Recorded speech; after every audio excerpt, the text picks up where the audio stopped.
Fala, meus queridos alunos da disciplina de execuções. E aí, pessoal, tudo bem com você? Como é que vocês estão diante dessa pandemia? Estão enfrentando bem a quarentena? Bom, por aqui, dentro da nossa disciplina, a gente continua enfrentando as aulas remotas e sigamos as aulas até que a gente tenha algum posicionamento no sentido de volta às aulas presenciais ou não. Então, vamos seguir aqui com as nossas aulas remotas e eu permaneço à disposição de vocês. Eu estou sempre disponível para dirimir eventuais dúvidas sobre a nossa disciplina. Sintam-se inteiramente à vontade para falar comigo e para isso vocês têm quatro veículos para entrar em contato comigo.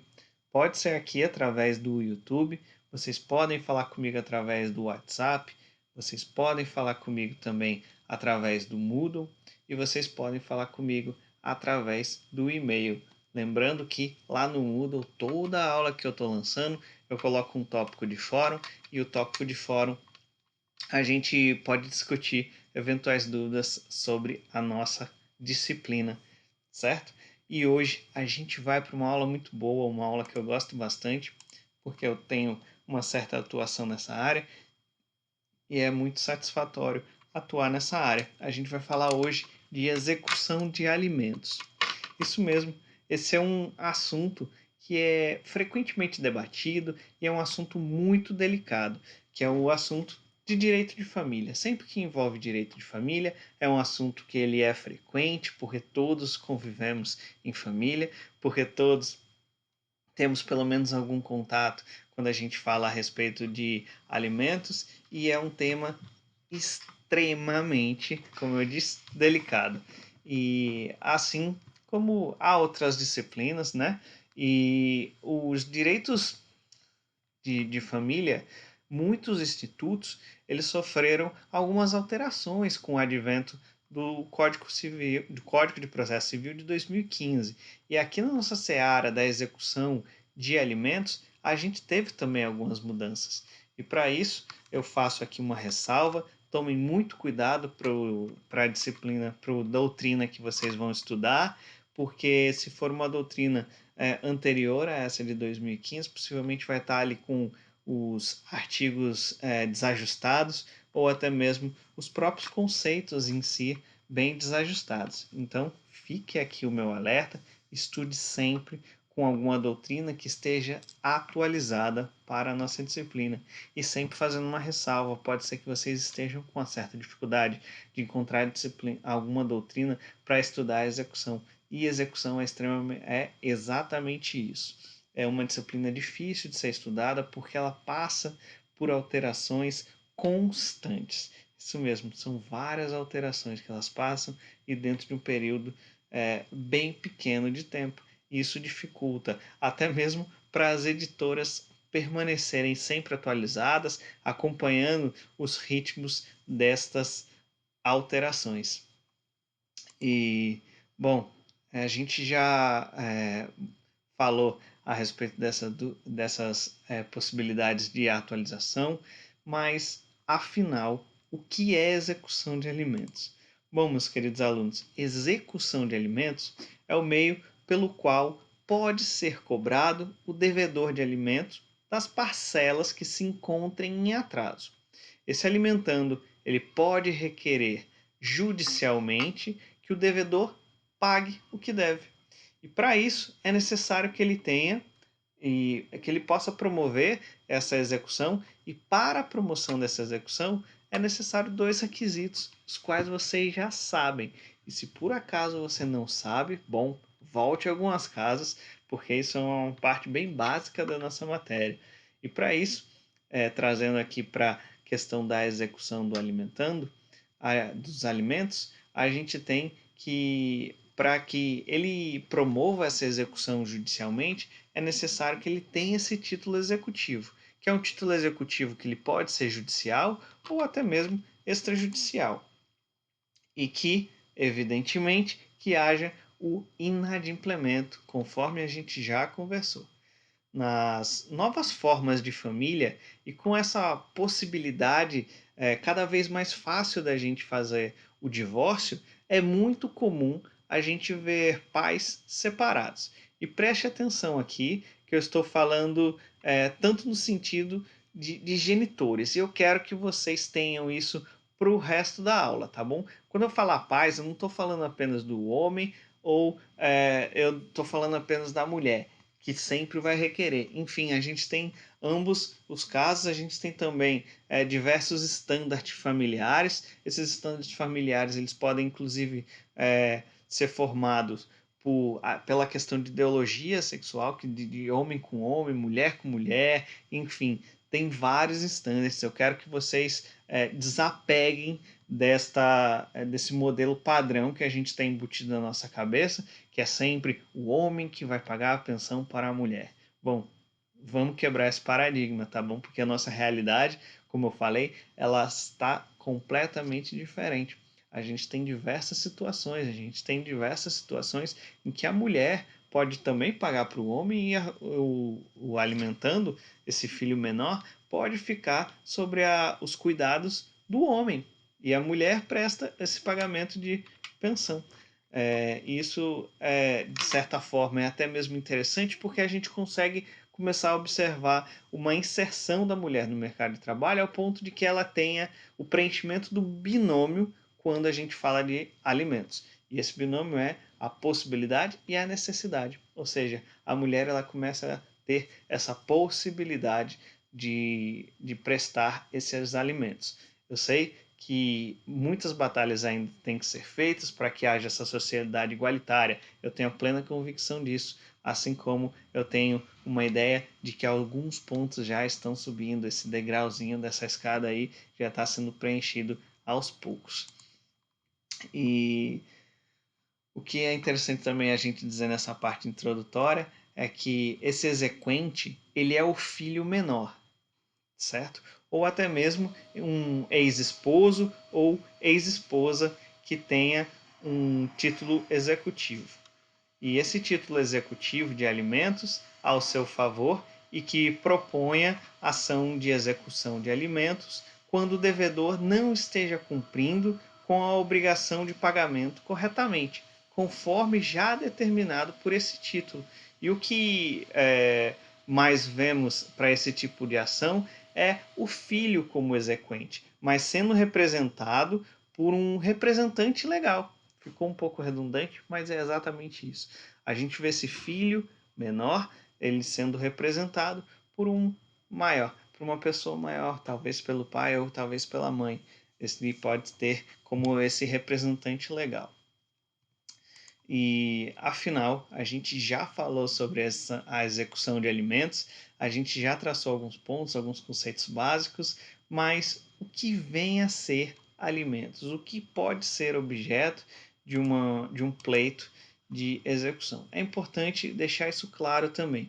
Eu não tenho pretensão nenhuma de discutir aqui as questões de família. Isso foi visto lá na disciplina de família. Eu espero que vocês tenham visto, que vocês tenham promovido algumas discussões, mas o que eu quero fazer aqui, o que eu quero trazer para vocês é apenas discutir alguns pontos básicos, alguns pontos basilares para que a gente possa fluir com a nossa matéria. E o primeiro ponto que eu trago para vocês é exatamente isso, essa discussão sobre o que vem a ser alimento. E bom, os alimentos, assim entendida a prestação necessária de sustento, moradia, vestuário, saúde, educação e lazer do ser humano, podem ser devidos a uma força de lei ou até mesmo através de uma convenção ou em razão de um ilícito cometido. O que a gente vê mais, na verdade, o que é um ponto positivo, pelo menos ao meu ver, para o Poder Judiciário, é que a gente tem tido cada vez mais acordos nesse sentido. Cada vez mais a gente tem visto os alimentos que eles são devidos por conta de uma convenção entre as partes, por conta de uma autocomposição, por conta de uma composição, até mesmo ali uma composição judiciária, quando o magistrado ele tenta promover essa conciliação logo no início das ações, e é bem interessante isso, a gente costuma ver com uma certa frequência, e isso é ponto positivo para o nosso judiciário. E o direito processual, ele criou diversas classificações de verbas de natureza alimentar. Uma delas, e a que se distingue, é o alimento provisório do definitivo. Vamos lá, mais uma vez eu vou pontuar para vocês. Minha intenção não é exaurir essa discussão sobre alimentos, mas cabe aqui uma estipulação de alguns preceitos básicos, como eu falei com vocês, a respeito da questão dos alimentos, o que pode contemplar, e aqui eu também vou trazer duas classificações. Essa é a primeira, que é a respeito dos alimentos provisórios e dos alimentos definitivos. Bom, o alimento provisório é o estabelecido no início do processo, que se objetiva o recebimento de alimentos definitivos, antecipando na forma pare, pegue o seu vadimécum. Se você não está com o seu vadimécum nesse momento, eu vou dar um tempo, pause o vídeo, melhor assim, pause o vídeo, vá pegar o seu vadimécum, pegue sua canetinha especial que tu vai fazer as anotações devidas no seu vadimécum, pega lá o seu marca-texto, enfim, traga o seu material para a aula. Espero que você já tenha já esteja com o seu vadimécum na sua frente. Então vamos retomar. E esses alimentos provisórios, eles estão estipulados lá no artigo 4º da Lei 5.478. E ele tem uma natureza de tutela antecipada. Calma que eu vou repetir o artigo 4º da Lei 5.478. Ele que dá, né, na verdade, essa força, essa natureza de tutela antecipada para os alimentos provisórios. É muito comum, pois quando a gente percebe na prática, na verdade, quando o alimentando procura o auxílio de um advogado ou de uma advogada, a situação está bem crítica, pessoal. Vocês vão ver bastante isso quando vocês se depararem com uma situação de ação de alimentos ou até mesmo com ação de execução de alimentos, o que é mais grave ainda, a situação está crítica. E há essa necessidade, essa proatividade do advogado, dessa solicitação imediata para o magistrado ou para a magistrada, que com a devida comprovação dessa urgência, ele tem que aplicar essa necessidade de provisória para os alimentos, beleza? É o que a gente vê como como tem o objetivo de alcançar esses alimentos definitivos. E já os alimentos definitivos são aqueles que são fixados por sentença já transitada em julgada, que foi proferido lá na ação de execução de alimentos. É quando também a gente tem um acordo, e esse acordo é devidamente homologado pelo juiz através de uma sentença homologatória de acordo, e com base nisso ele já tem também esse caráter de definitividade. Beleza?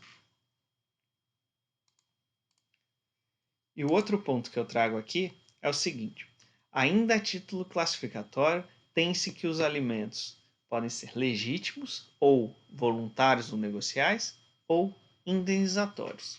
Bom, meus queridos alunos, torno a dizer, não tenho a pretensão de esgotar esse conteúdo conceitual classificatório, mas esses alimentos legítimos são aqueles que decorrem desta relação conjugal ou até mesmo com essa relação de parentesco, certo?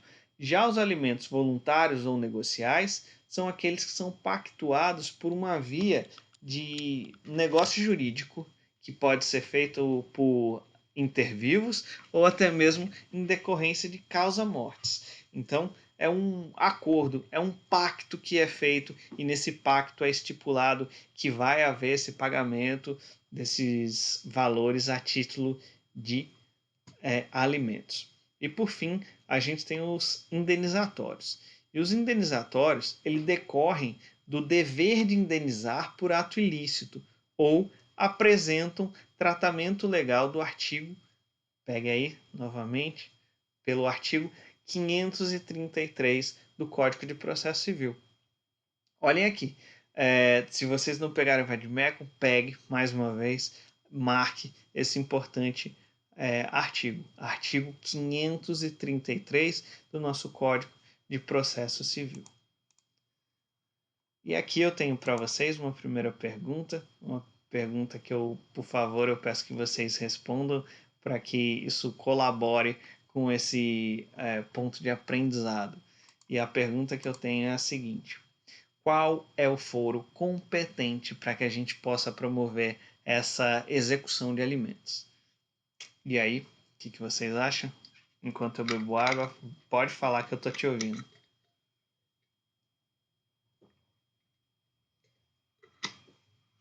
Bom, pessoal, o artigo 53, inciso 2º do Código de Processo Civil, ele estabelece a competência do foro do domicílio ou da residência do alimentando para essa ação em que se pede os alimentos. Ou seja, a definição do foro do alimentando como a competência para a ação em que se pleiteia alimentos por se tratar de critério de competência relativa. Ele comporta a renúncia por parte daquele que possui uma referida prerrogativa legal. Mas vejam aqui, meus queridos alunos, tratando de ação de execução de alimentos, o descumprimento de uma eventual e pactuada ou até mesmo por força de lei, como a gente viu anteriormente, dessa obrigação alimentar, antes de ofender essa autoridade de uma decisão judicial, ela viola o direito à vida digna de quem necessita. Lá nos termos do artigo 1º, inciso 3º da Constituição Federal. Em face dessa peculiaridade, a interpretação dessas normas que tratam de competência, quando o assunto é alimentos, ela deve sempre ser a mais favorável para esse alimentando. E em se tratando de execução de prestação de alimentos, nós temos, meus queridos alunos, uma aparente, eu diria que antinomia entre o artigo 516, inciso 2º, que trata e que determina que o cumprimento da sentença efetuar-se-á perante o juízo que decidiu a causa no primeiro grau de jurisdição. Já o outro artigo que entra em confronto com esse, como eu te falei, é esse artigo que já foi citado, que é o artigo 53, inciso 2º, que estipula que é competente o foro do domicílio ou residência do alimentando para a ação em que se pede os alimentos. Vocês conseguiram notar a diferença entre um e outro? E aí? Se não, eu vou repisar para vocês. Em um, se pede que o foro que estipulou a sentença, e em outro, o local do domicílio ou da residência. Vocês podem achar a princípio que é a mesma coisa, só que não é. Vamos pensar que eventualmente pode haver uma mudança, principalmente aqui na nossa região. Petrolina e Juazeiro é muito próximo. A pessoa pode morar aqui em Petrolina, mas ela pode mudar para Juazeiro e isso vai alterar completamente essa competência. E, para tanto, a doutrina ela se posiciona em favor do reconhecimento de uma regra de foro concorrente. Então, preste atenção aqui, eu vou falar de dois posicionamentos doutrinários, vou falar do majoritário primeiro, que é esse que adota, que estipula que pode haver esse foro concorrente, que permite ao alimentando entre escolher 4 foros. Isso mesmo, regra concorrente. E a primeira regra diz que o foro do domicílio ou residência. Segunda regra, o juízo que proferiu a sentença exequenda. Terceira regra, o juízo do local onde se encontram os bens dos alimentandos, sujeitos a essa expropriação. E a quarta regra é o juízo do atual domicílio do alimentando. Vou repetir: regra concorrente, aplicação de foro concorrente para as ações de execução de alimentos, onde você vai poder escolher a que melhor convém com esse alimentando, com essa situação. Primeira regra, foro do domicílio ou residência. Segundo, o juízo que proferiu a sentença. Terceiro, juízo do local onde se encontram bens do alimentando sujeito à expropriação. E quarto, o juízo do atual domicílio do alimentante. Bom, Eu acho que esse é o posicionamento mais correto, é o posicionamento majoritário, que boa parte dos nossos magistrados também gostam e adotam. E para isso é sempre importante a gente declarar e solicitar que seja aplicável essa questão do foro concorrente. Para mim faz muito mais sentido até mesmo essa terceira regra, que é o juiz onde se encontram os bens dos alimentantes, porque às vezes o juiz ele pode se declarar incompetente para prender, para promover essa execução com um bem que esteja em outra comarca, enfim, não adianta nada você ganhar a execução, mas não levar. Então é sempre importante a gente observar todos esses pontos e no momento que for propor a ação de execução, você colocar em uma balança esses quatro elementos, essas quatro regras e ver qual que é melhor aplicável para o caso concreto, certo? Contudo, a gente, como eu te falei, a gente tem dois posicionamentos doutrinários, eu vou te trazer agora um posicionamento contrário. Alguns julgados, alguns doutrinadores, eles entendem que a competência para o julgamento da ação de alimentos ela é absoluta e pertence ao juízo que proferiu a sentença. Porém, ao meu humilde ver, esse último posicionamento restou ultrapassado e obsoleto, tendo em vista, inclusive, com o artigo 528, parágrafo 9º. Vou repetir.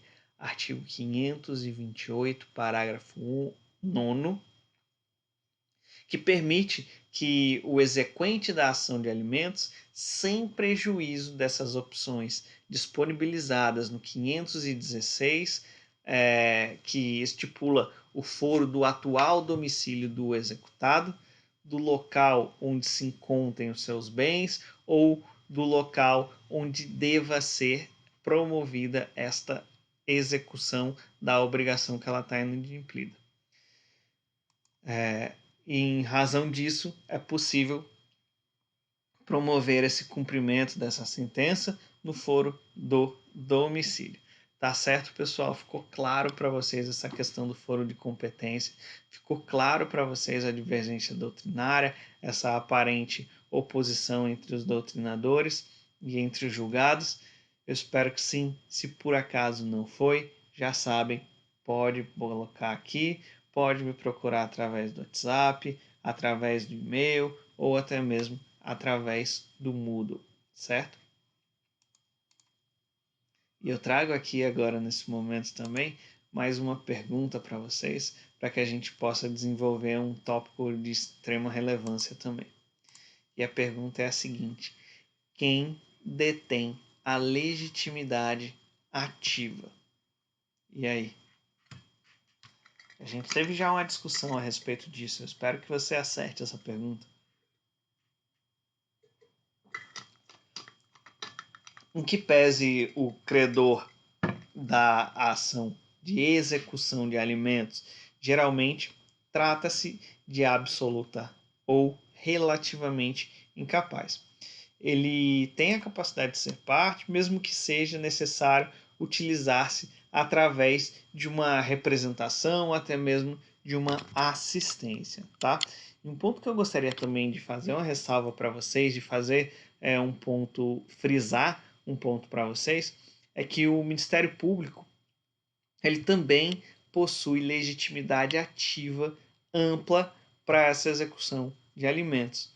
E isso, inclusive, é respaldado por um dispositivo legal, que é o artigo 201, inciso 3º da Lei 8.069 de 90, que, independente do exercício do poder parental ou de o menor estar em situação de risco, inclusive isso já foi matéria de discussão no STJ, que lá estivemos lá um recurso especial repetitivo que promoveu essa discussão e essa decisão. E o outro ponto que eu trago para vocês aqui, a outra dúvida que eu trago para vocês aqui é o seguinte: quem detém a legitimidade passiva? Já falamos da ativa e agora da passiva. E aí? Bom, a respeito da legitimidade passiva, em regra, é do ascendente em grau de uma pessoa. ou seja, do pai ou da mãe desse alimentando. Por ser o devedor dessa obrigação falimentar. E nos termos, inclusive, tem um dispositivo legal, que é o artigo 779, inciso 1. E o que eu destaco é que a lei autoriza também, além dessa responsabilidade, eu diria que uma responsabilidade obrigatória, há também essa responsabilidade subsidiária dos parentes, nos termos do artigo 1698 do Código Civil, e na hipótese de comprovada ausência de condições financeiras por parte do alimentante, de arcar com esses alimentos. A execução de alimentos, ela possui uma estabilidade objetiva ou até mesmo subjetiva. E assim sendo, se for reconhecido o dever de alimentar por outras pessoas, nada impede que haja a inclusão de outras pessoas nesse polo passivo dessa execução. Ou seja, eu vou repetir isso, eu quero que isso fique bem claro para vocês. Se essa pessoa que detém essa legitimidade passiva originária, ela não tem possibilidade, ela não tem capacidade de fazer com que haja o cumprimento dessa obrigação, pode ser, é admitido que seja reconhecido o dever de alimentar por outras pessoas. Pode ser ali pelo avô, pode ser pelo tio, enfim, por outras pessoas. Nada impedirá a inclusão de pessoas neste polo passivo dessa execução, certo? Pensem que a criança precisa se alimentar. A criança não está ligando se o pai ou se a mãe tem um emprego nesse momento ou não tem. Se o pai ou se a mãe tem bens o suficiente para que possa cumprir e honrar esse inadimplemento. Ok? Ficou claro isso para vocês? Agora vamos ver a questão do procedimento propriamente dito. Vamos avançar um pouco. E, para tanto, eu trago o artigo 911, que diz o seguinte: na execução fundada em título executivo extrajudicial que contenha obrigação alimentar, o juiz mandará citar o executado para, em 3 dias, efetuar o pagamento das parcelas anteriores ao início da execução e das que se vencerem no seu curso, provar que fez ou justificar essa impossibilidade de fazê-lo. E no parágrafo único diz que aplicam-se no que couber os parágrafos 2 a 7 do artigo 528. Bom, a execução ela é fundada em um título executivo extrajudicial que contenha essa obrigação alimentar, conforme determina o 911, parágrafo único, para que haja essa aplicação subsidiária dessas normas, conforme estipulado também no artigo 528, no parágrafo 2 ao parágrafo 7, que lá se referem ao cumprimento da decisão para o pagamento de prestação alimentícia, ok? O juiz ele vai mandar citar o executado para que em 3 dias ele efetue e prove o pagamento dessas parcelas anteriores ao início dessa execução e das que se por vencerem, que por acaso possa vir a vencer no curso desse processo de execução, o que é extremamente comum, porque se a parte já estava devendo antes, vai continuar devendo, não vai ser por causa da ação de execução que ele vai passar a pagar, certo? E caso não possa fazer esse pagamento, ele deve justificar ao juiz essa impossibilidade desse cumprimento. E o procedimento que a gente trata aqui nesse artigo, ele é semelhante à de execução de título judicial, que contém uma obrigação familiar, até mesmo do prazo que possa vir a ser cobrado. e sendo o caso de uma cobrança que objetive os alimentos em atraso, a gente tem também o verbete de uma súmula, que é a súmula 309 do STJ, que observa o procedimento desse artigo 528, que acaba restringindo o cabimento da pena ao débito relativo ao pagamento dos últimos 3 meses. Isso mesmo. O executado ele será citado para pagar os valores ou justificar a sua impossibilidade, pois do contrário ele pode vir a ocorrer a decretação da prisão civil. E para isso a gente tem até um artigo, tem até um respaldo constitucional através do artigo 5º em seu inciso 68, certo? E o que me faz até mesmo ensejar o próximo tópico para a gente iniciar um ponto, eu diria que mais polêmico a respeito dessa disciplina. E diz o seguinte: eu queria discutir com vocês agora um pouco a respeito da prisão do devedor. Esse certamente é o ponto mais polêmico que a gente vai enfrentar aqui na nossa disciplina neste aspecto de execução de alimentos. Mas vamos lá, a gente está aqui para isso. E eu diria que é polêmico porque a gente vê volta e meia alguma alteração a respeito desse ponto de prisão, a prisão civil. Volta e meia a gente vê discussões, algumas pessoas dizendo que é inconstitucional, outras falando que fere o Pacto de San José da Costa Rica, enfim, nós temos muitos pontos a respeito disso. Até mesmo eu me lembro quando eu concluí a minha faculdade, na minha sala houveram 2 colegas que fizeram a monografia, que fizeram o TCC discutindo a respeito de prisão civil de devedor advindo de dívidas alimentares. E bom, o que eu tenho aqui para conversar com vocês, o que impera atualmente no nosso ordenamento jurídico é o seguinte: o patrimônio do alimentando que responde sempre para essa prestação alimentícia. A prisão, ela é de caráter excepcional. Vou falar novamente. O patrimônio do alimentando é quem vai responder por essa prestação de alimentícia. E essa prisão, ela sempre tem um caráter excepcional quando não há bens para que haja uma constrição judicial. E não é possível esse arresto de salários, saldos bancários, participação em faturamento de empresa, que não se encontra nenhum bem no nome do cara, nenhum bem no nome da mulher. Enfim, é necessário uma resistência absoluta do alimentante para ensejar esta medida tão drástica.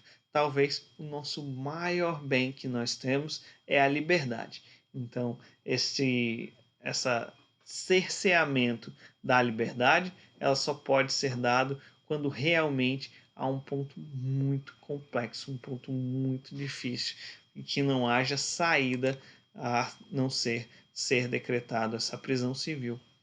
Inclusive, como eu disse já anteriormente, a gente tem uma súmula, que é a súmula 309 do STJ, que estipula que o débito alimentar que autoriza a prisão civil do alimentante é o correspondente a 3 prestações anteriores ao ajuizamento dessa execução e as que porventura venham a vir vencer no curso do processo. Ou seja, meus queridos alunos, vejam bem, a prisão civil ela só é motivada pela ausência de pagamento dos alimentos. Dada essa natureza civil, que é incabível a aplicação das medidas do artigo 44 do Código Penal e dessa eventual ação que possa vir a ensejar, por exemplo, um habeas corpus, que será resolvida por um desses órgãos que tem essa competência civil. Então, não é cabível, é incabível você impetrar habeas corpus em razão de uma prisão civil. E se o devedor ele não depositar, ele fizer apenas o pagamento do salário em si, que tem ainda a discussão a respeito de custas, honorários advocatícios do processo, estes apenas se sujeitará à execução de tais valores, sem a possibilidade de utilização desse meio de coerção. Ou seja, o que enseja a prisão civil, isso é um posicionamento que até tem sido bastante debatido por parte dos doutrinadores, o que enseja a prisão civil é apenas a dívida advinda do alimento e não a advinda das custas e dos honorários advocatícios, tá bom? Por mais cruel que isso possa vir a ser para nós advogados, que a prisão civil é uma forma com que aparece o dinheiro que estava totalmente sumido. Sempre a gente vê a ocorrência desse ponto. Se por acaso não tem dinheiro, não tem bem, não tem nada, decretada a prisão civil, já aparece de imediato, já realiza o pagamento, inclusive, dessas 3 prestações em forma única. É muito rápido aparecer esse dinheiro. E tal prisão, que pode ser decretada de ofício pelo magistrado, nos termos do artigo 528, parágrafo 3º, estabelece o prazo que será de 1 a 3 meses. Essa medida será cumprida em regime fechado e devendo, aqui é sempre importante a gente deixar claro, sempre que há essa decretação dessa prisão, conforme eu já falei, de 1 a 3 meses, a dependendo da reincidência, da gravidade, do valor da pensão, esse preso ele sempre deve ficar isolado, ele deve ficar separado dos presos comuns. Não estou aqui entrando na seara da realidade do nosso sistema carcerário. O que eu sei que é cruel, eu tenho relatos de pais que ficaram ao lado de assassinos, de homicidas, de sequestradores, assaltantes de banco. A gente sabe que isso não é o desejado, isso não é o que é até mesmo estipulado pela lei no artigo 528, parágrafo 4º. Não é a realidade, mas é um pouco diferente da realidade, principalmente quando a gente analisa essa questão de filtragem dos presídios que são pequenos, dos presídios que não são tão organizados quanto a gente deseja. Mas a gente sempre espera que seja alcançado essa justiça que é prevista no nosso ordenamento, nas nossas leis. Bom, e pode ser que alguém nesse momento seja contra essa questão da sanção do devedor, o que eu respeito, mas eu queria que vocês visualizassem um ponto. Essa é uma importante medida, afinal, esta é uma prisão civil. Assim, o executado ele não corre risco de ter os outros bens jurídicos, pois não está junto com os outros presos de um grau de periculosidade diferentes. O que se promove, o que se é solicitado é que ele esteja de forma separada, que haja apenas presos que esteja a respeito de prisão civil e não de prisão penal. Prisão penal é outra coisa, eles têm que ficar separados da prisão civil. E vale ressaltar que, mesmo com a prisão, isso é um ponto que, pelo amor de Deus, ele gera muita dúvida, muita confusão. E eu quero deixar claro isso para vocês aqui. Vale ressaltar que, mesmo com a prisão, o devedor ele deverá pagar o débito. Vou repetir: mesmo com a prisão, o devedor deverá pagar o débito. Tem muita gente que acha que a prisão exime a prestação alimentar. Não, pessoal, não é isso. A prisão não eximirá o dever de prestação, a obrigação alimentar. Certo? Vou repetir mais uma vez para deixar isso claro, meus queridos alunos. A prisão não exime da prestação alimentar. E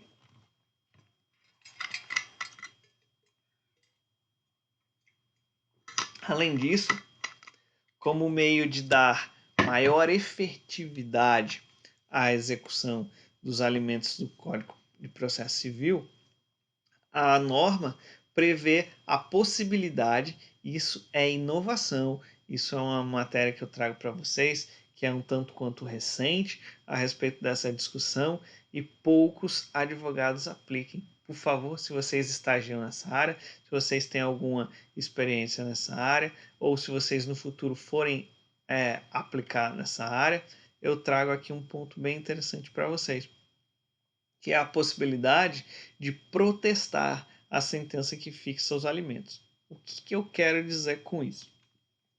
Eu quero dizer o seguinte: o devedor ele pode ser inserido nos órgãos de proteção ao crédito. Isso mesmo, lá o SPC, Serasa, enfim, nós temos uma infinidade de bancos de proteção ao crédito. E se ele estiver em dívida a respeito desse ponto, a respeito do dever de prestação de alimentos, ele pode sim ser inserido no órgão de proteção ao crédito. Beleza? Bom, eram essas as novidades que eu tinha para vocês a respeito da prisão desse devedor. Então, vamos sair desse ponto polêmico e nada melhor do que para outro ponto polêmico. Então, vamos lá, vamos para outro ponto polêmico, que é o seguinte: qual é a data inicial para a fixação dos alimentos? E aí, qual que você acha? Essa é uma questão de grande relevância que diz a respeito desta data inicial para a fixação dos alimentos. O STJ ele pacificou uma antiga discussão doutrinária que tinha desde o Código de Processo Civil de 73, que ele resolveu que os efeitos da sentença proferida em ação de revisão de alimentos, seja em caso de redução, majoração ou até mesmo exoneração, ela retroage à data da citação. E isso é respaldado pelo artigo 13, parágrafo 2º da Lei 5.478. E é ressalvada também a irrepetibilidade dos valores adimplidos e a impossibilidade de compensação do excesso pago com prestações vincendas, certo? E essa era a última polêmica que eu trazia para vocês.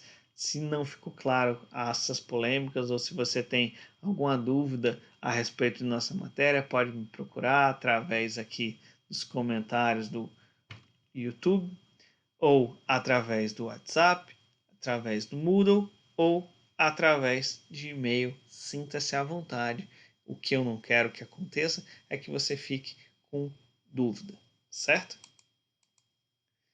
Eu trago agora também mais um ponto importante, mais um artigo interessante a respeito dessa matéria, que diz o seguinte: quando o executado for funcionário público, militar, diretor ou gerente de empresa, bem como empregado sujeito à legislação do trabalho, o exequente poderá requerer o desconto em folha de pagamento de pessoal da importância da prestação alimentícia.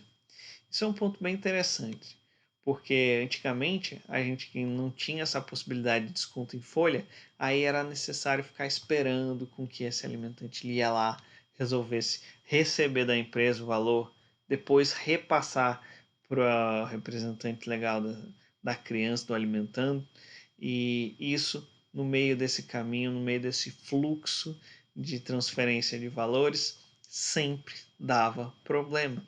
Era normal ter problema em razão disso. E até mesmo abarrotava o judiciário em função disso. Aí o que se pede é que promova esse desconto em folha, que diretamente saia da empresa para a conta que seja indicada pelo representante legal através do juiz, e o juiz irá emitir um ofício, um comunicado para que seja garantido este pagamento e esse desconto através da folha de pagamento. E aqui eu trago também, na verdade, complementando o próprio artigo, o parágrafo 1º diz: ao despachar a inicial, o juiz oficiará a autoridade, a empresa ou ao empregador, determinando, sob pena de crime de desobediência, o desconto a partir da primeira remuneração posterior do executado a contar do protocolo de ofício. Parágrafo 2º. O ofício conterá os nomes e o número de inscrição no cadastro de pessoas físicas do exequente e do executado, a importância a ser descontada mensalmente, a conta na qual deve ser feito o depósito e, se for o caso, o tempo de duração. Sim, antes disso, antes da gente avançar para o 914, deixa eu trazer também mais um aspecto interessante. Ou seja, esse desconto em folha de alimentos visa dar uma, como eu conversei anteriormente, visa dar uma efetividade a essa decisão que os fixa em um percentual de rendimento, ou até mesmo em um valor fechado, e desse alimentante que ele está inserido no mercado formal de trabalho. E um ponto interessante é a empresa, o empregador, que ele eventualmente ele descumprir essa regra que foi emanada e determinada pelo juiz, ele pode incorrer, inclusive, em crime de desobediência. Se não for feito esse desconto na forma com que o magistrado está determinando nesse ofício que foi emitido pela essa autoridade e a empresa não estiver, conforme diz o parágrafo 1º, está lá como crime de desobediência nos termos do artigo 330 do Código Penal. E ele pode ser responsabilizado civilmente por esses prejuízos sofridos pelo alimentante.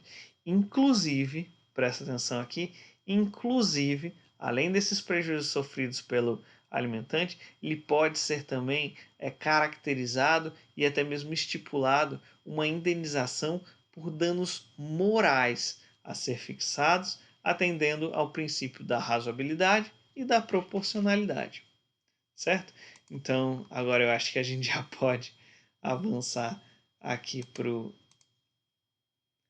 913, que diz o seguinte: não requerida a execução nos termos deste capítulo, observar-se-á o disposto no artigo 824 e seguintes, com a ressalva de que, recaindo a penhora em alimento, em dinheiro, a concessão de efeito suspensivo aos efeitos da execução, não obsta a que o exequente levante mensalmente a importância da prestação.